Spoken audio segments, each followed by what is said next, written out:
Hey guys, what's up? I wanted to make a little segment in this video where I explain what I've been up to. So in 2017 I made the decision to go to school to become a motorcycle technician. Don't do it.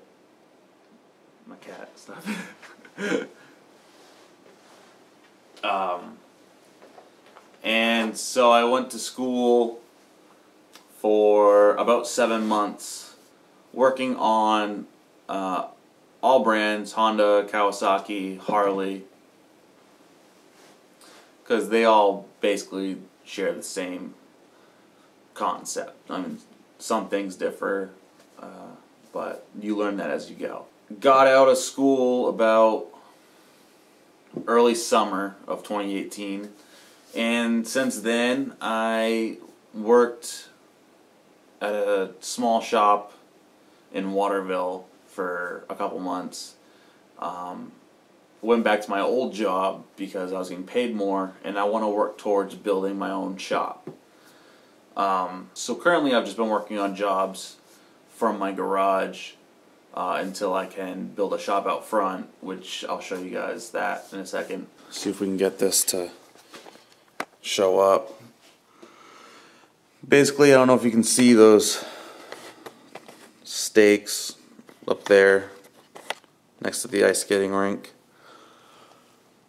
That's where I would like to get the shop. Maybe pull down that tree right there, get that down. Went to school, got this plaque, got this debt, and got the knowledge to work on motorcycles.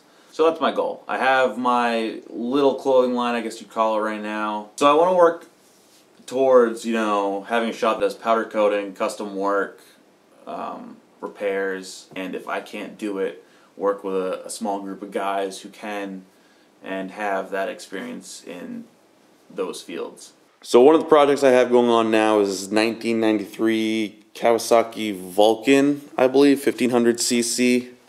My friend got it for $400. I drove out to where I went to school, that area, 4 hours away. Picked it up. The guy said the rear cylinder was bad, which he got some, I believe, false information from a shop he took it to, which is unfortunate. Some shops are kind of shady, and they said it was going to be up to $3 grand to fix it.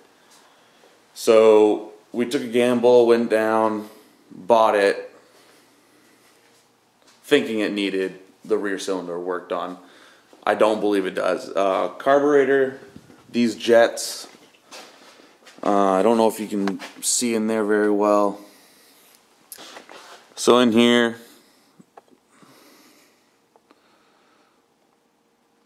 and in there. So basically these jets are, well, they look like they've been sitting in the bottom of a bog. I'll just put it that way. Very clogged up on both. So that's where I think 95%, that's the main issue. Said it was running weird. Sent me a video before we got it of it running.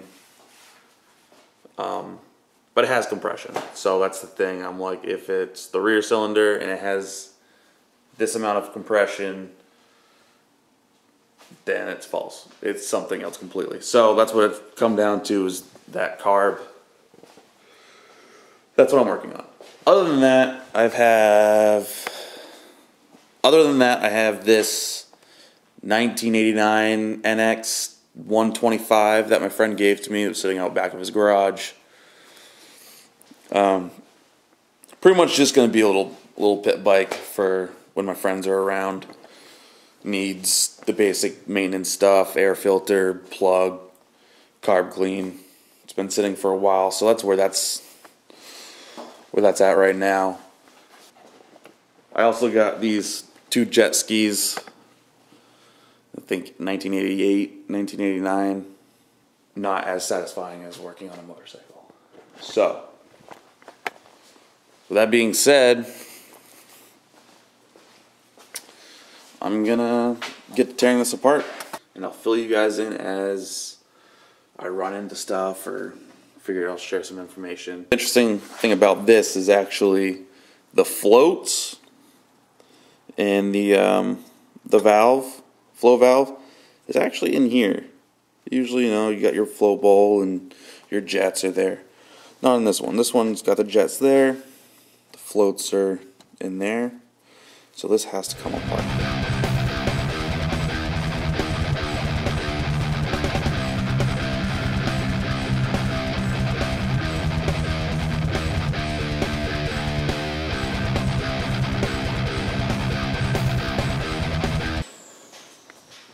These things happen. I mean, anyone who's ever worked on anything has run into this problem. So what I'm gonna do is I'm gonna grab a grinder, cut a slit in there so I can get a flathead and try to open it up.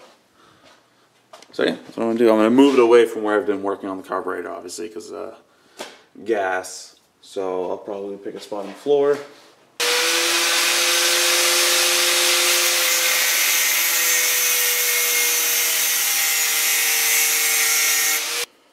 Alright, so that's done. Cracked it.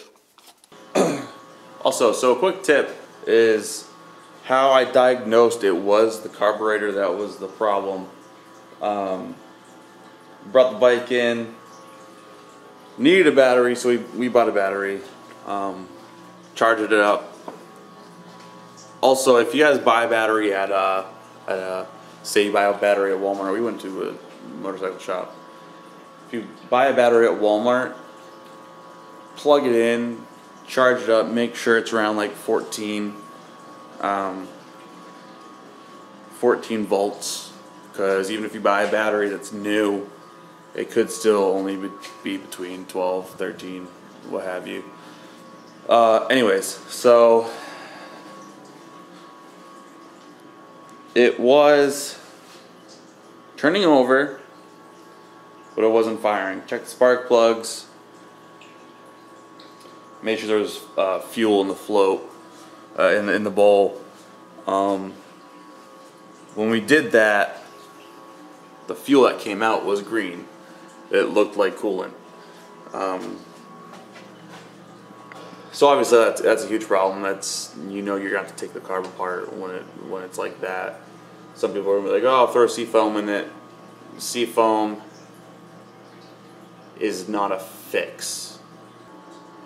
What I did is I grabbed this tool, this little syringe.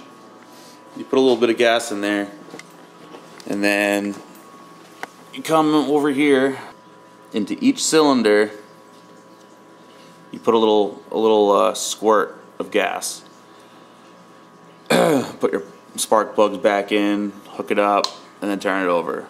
When we did that, it started up for a quick second, died, so we knew it was the carb that was actually the problem and what we had to fix. So, just a tip. A little plastic syringe, a little bit of gas into the cylinders. Works great. Got this carburetor apart. Got that cleaned, this one cleaned, everything except for the jets. Get my YouTube page, that name changed over. It's not focusing. So now I gotta get my YouTube username changed over so it's not the same as it's gonna be before, which is okay because I only have like 6 videos anyways. Alright guys, thank you for watching. I plan to upload at least once a week, whether it be motorcycle related or not. So stay tuned. We'll see how this goes.